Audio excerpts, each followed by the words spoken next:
Hello and welcome back to our latest We Are Sunderland briefing with myself, Dom Shaw, and Scott Wilson, both from We Are Sunderland in association with our partners. As ever, thanks to them, the Fans Museum and Cost Specs Opticians. And thanks to you for watching, listening, supporting. And it'll have been a tough afternoon to support Sunderland if you were at Coventry at the weekend. That wasn't the way Regis Le Bris and his players wanted to sign off for the international break. We're going to get stuck into that, obviously, discuss the state of play at the top of the championship now, and then look ahead to the games to come and a few other news lines to emerge. We'll get straight into it, Scott. Coventry, heavy defeat, not ideal going into the break. What's kind of, before we get into the real details of it, what's kind of your immediate reaction? I know we're a few days on now, but just your instant reaction to that result and what comes of it. Yeah, I think the key takeaway is it's clearly a real disappointment. A game and a defeat like that is not doing any massive damage at the minute. Clearly, the big worry is the longer it now goes on, and you know, I think we can safely say Sunderland are in a bit of a rut now. The longer that goes on, how does Regis Le Bris get them out of it? Can he get them out of it before the end of the season? And what kind of state are Sunderland going to be going into the playoffs in? That's it now for the rest of the season, isn't it?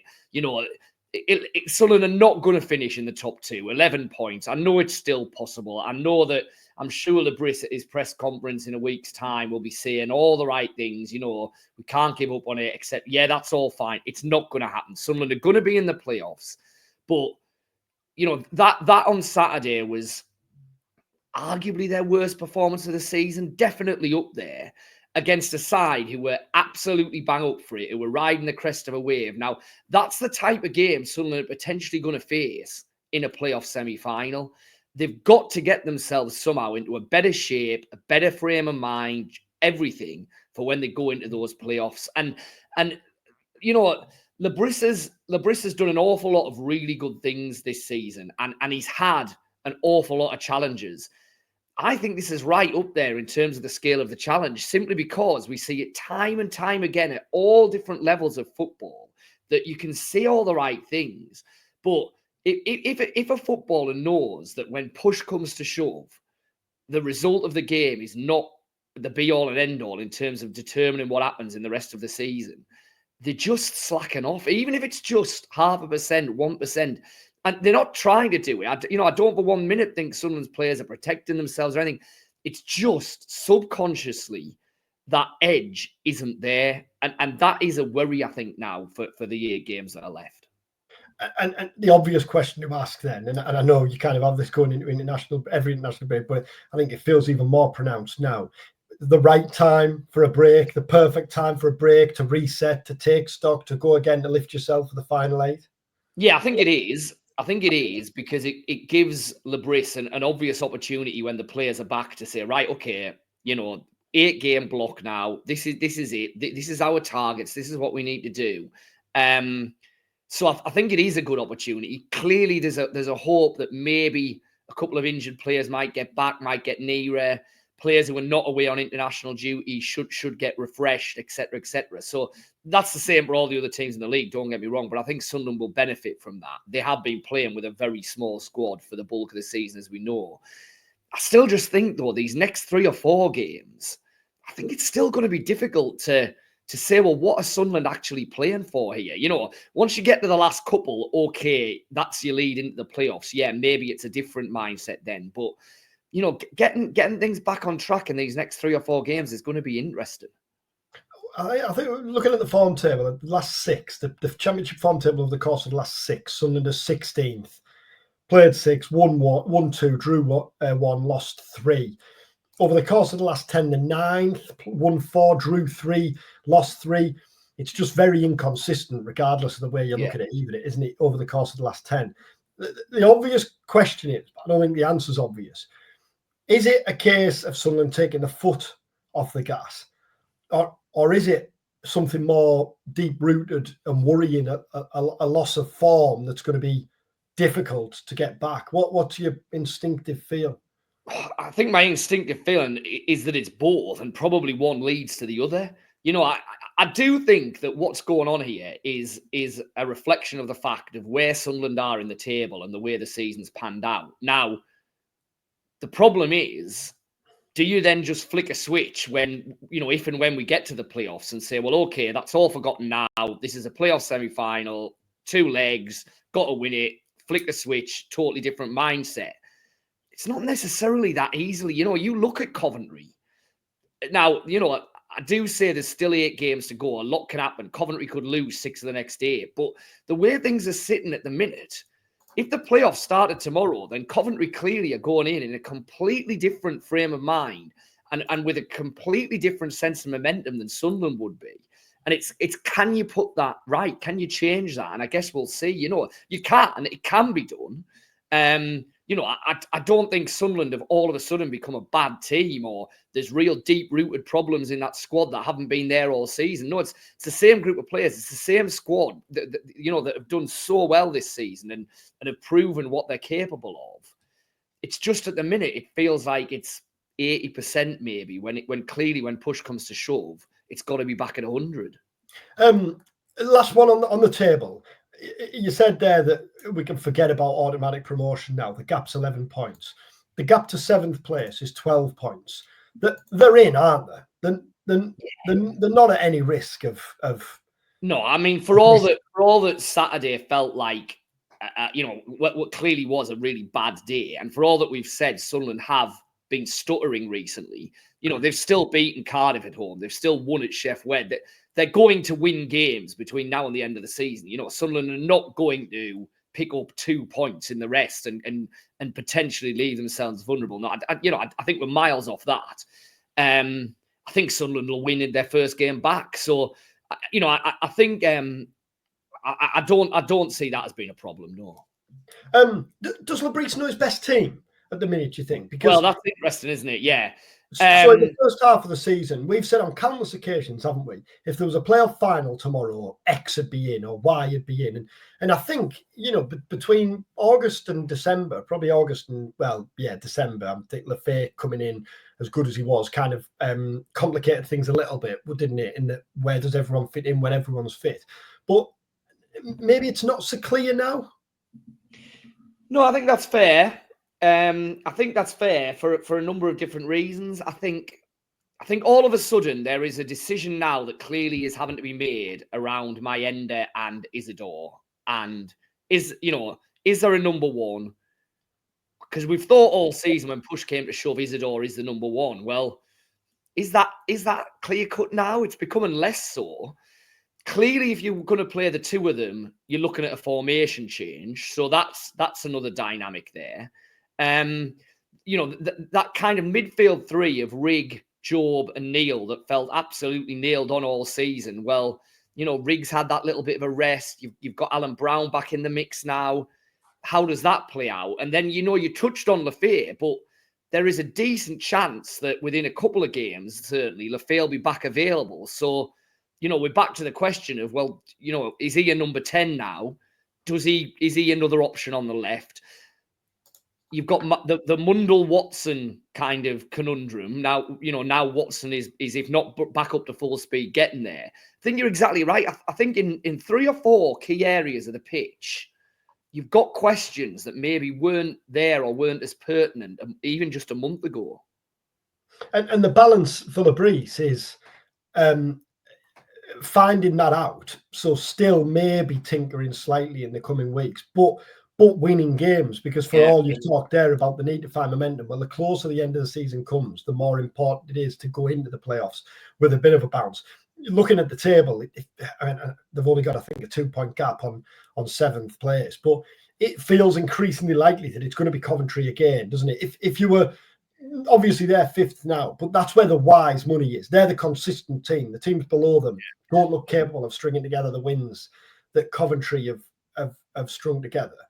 So Le Bris needs to find that balance, doesn't he? You can't go into your playoff games not knowing your team, not knowing your still kind of exactly right.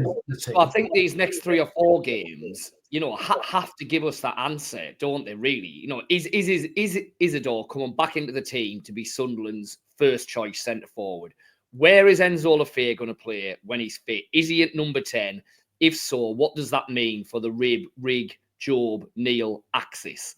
Is Mundell or Watson going to be your first choice left winger once Watson's fit? I think they're probably the three kind of things that are going to be decided in the next 3-4 games. So then hopefully, in an ideal world, what you want is your team for the last couple of matches of the season to be your playoff team and win games with it and get a bit of... Now, there'll be injuries, there'll be suspensions, things change. We know that, we saw all of a sudden 2 seasons ago from a position of relative strength, Sunderland didn't have any defenders to go to Luton with, and that really happened in the state of a fortnight. So, I fully accept you can do all the planning you like, things happen, yeah. But I think Le Bris will want to get clear what his team is. He probably, deep down, he probably knows it, but I suspect we haven't really seen it for the last month or so because he's been tinkering, because he's been resting players.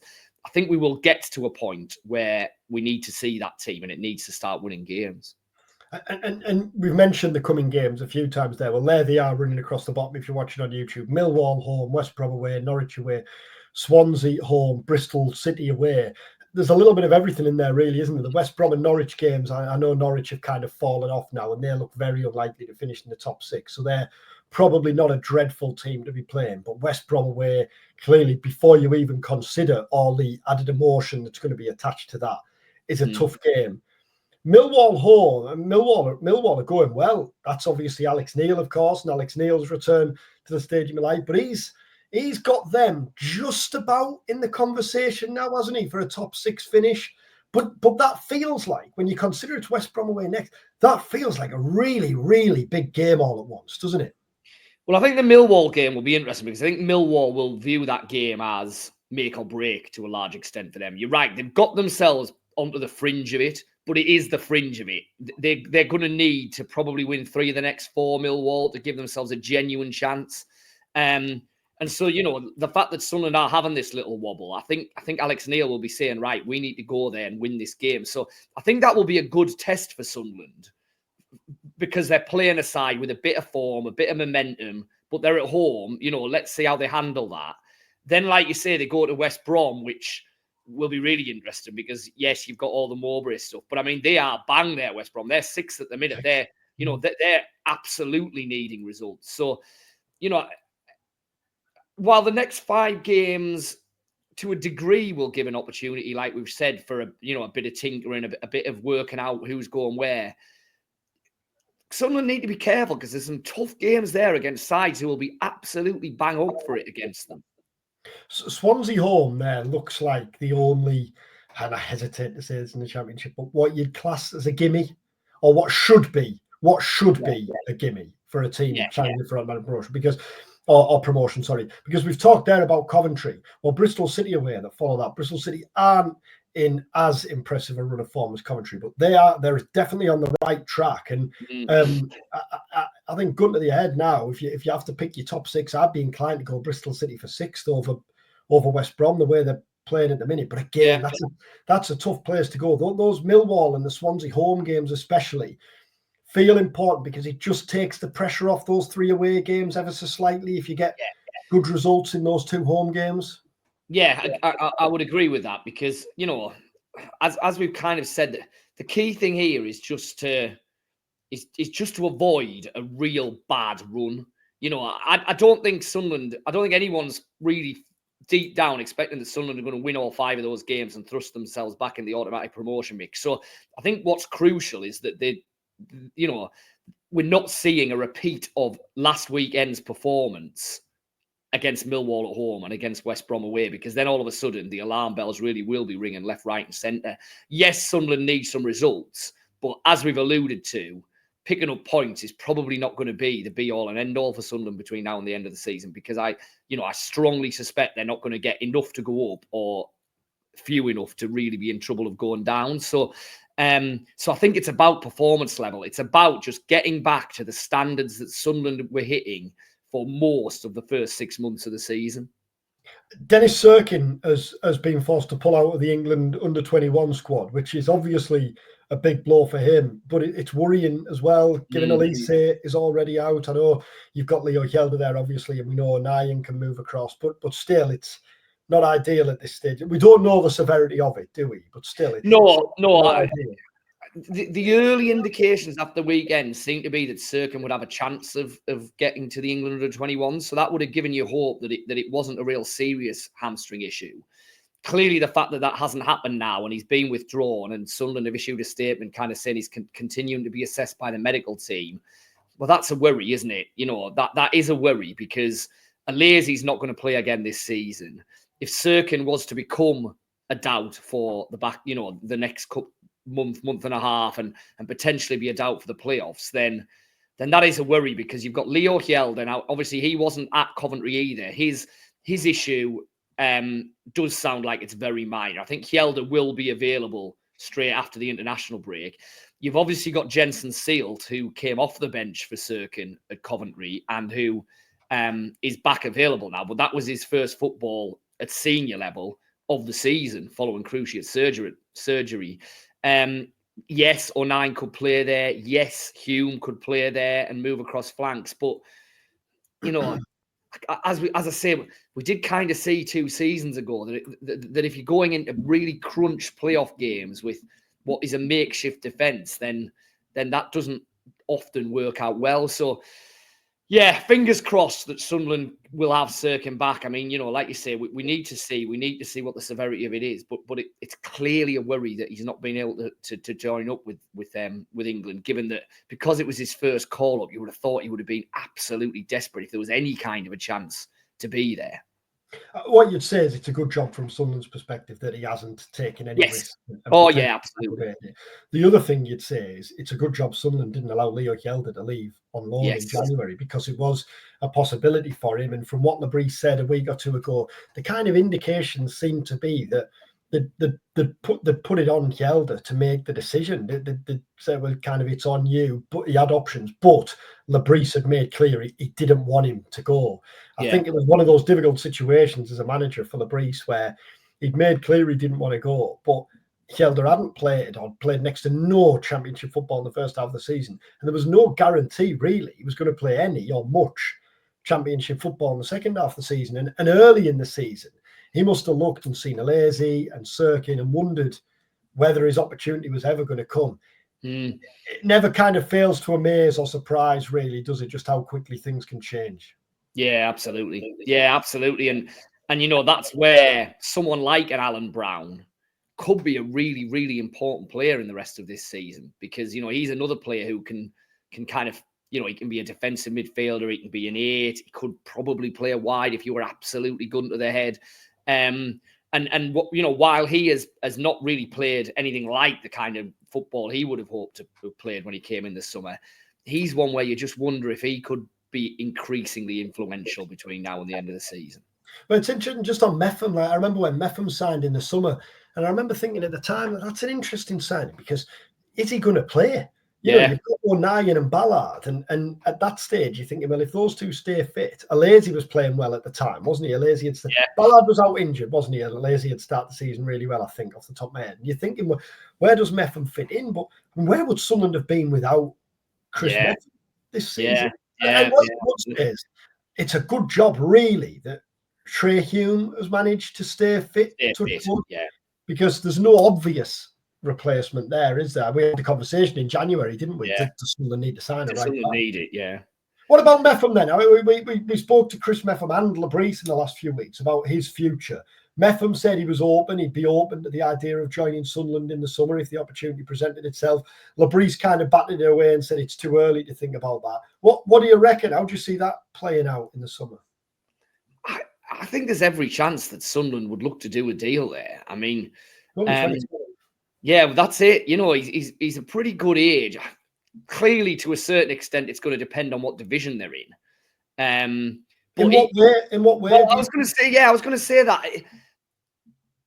I guess because if Sunderland go up, then A, I think Mepham is more likely to join them. And B, I think that while you can make the argument, well, you've got more money, you'll want, I think he's the type of character that would be pretty useful for a club going up to want to sign. Yeah, definitely. If Sunderland don't go up, then I think Chris Mepham's played well enough for Sunderland this season that he could potentially get offers from relegated clubs into the Championship, potentially even promoted clubs into the Premier League, that would maybe offer him more money than Sunderland would be wanting to pay staying in the Championship. So I actually think there's probably a better chance of him signing if they go up than if they stay in the Championship. Because, like I say, if you're, well, who's going to come down? Ipswich, say, with parachute payments to spend and needing to strengthen up your defence for the Championship. Well, I'd be looking at Chris Mepham all day long, wouldn't you? Yeah, international, rock solid, out of contract, although it's not quite clear there, is it? Because there's suggestions that Bournemouth have an option. So we'll see how that one plays out. But either way, he's going to be going into the last year of his contract at Bournemouth if there is an option that they activate. So you're not going to be talking mega bucks, are you? No. And as we've seen, just the harsh reality of it is that Sunderland as a Championship club will struggle to match the wage offers of any club that's coming down with parachute payments.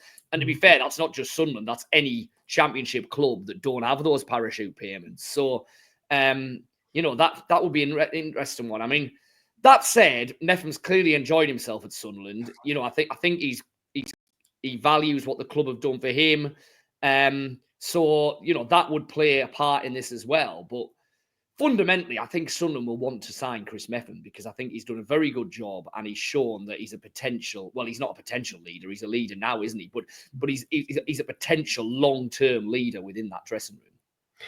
Brilliant. Well, as you can see, the offer there is running across the bottom of the screen. If you're watching on YouTube, to subscribe to We Are Sunderland, it's still just £1 for 6 months. So you can take advantage of that now, which will obviously see you through and get your full access to all our analysis and coverage through the playoffs, potentially at Wembley, and obviously beyond the start of a potential Premier League season. So take advantage of that offer there. If you do want to get in touch or anything to discuss on the pod or in the video, just jump in the comments or let us know on socials. If you're watching on YouTube, then do subscribe. We appreciate that. And if you're listening on your podcast platforms, then rate and review. Thanks as ever again to our partners, as we said at the top, the Fans Museum and Cospex Opticians. We won't do predictions because we've got another video to do next week before that Millwall game. So we'll be back at some point next week to preview the return of Championship football and Sunderland's running. Take care.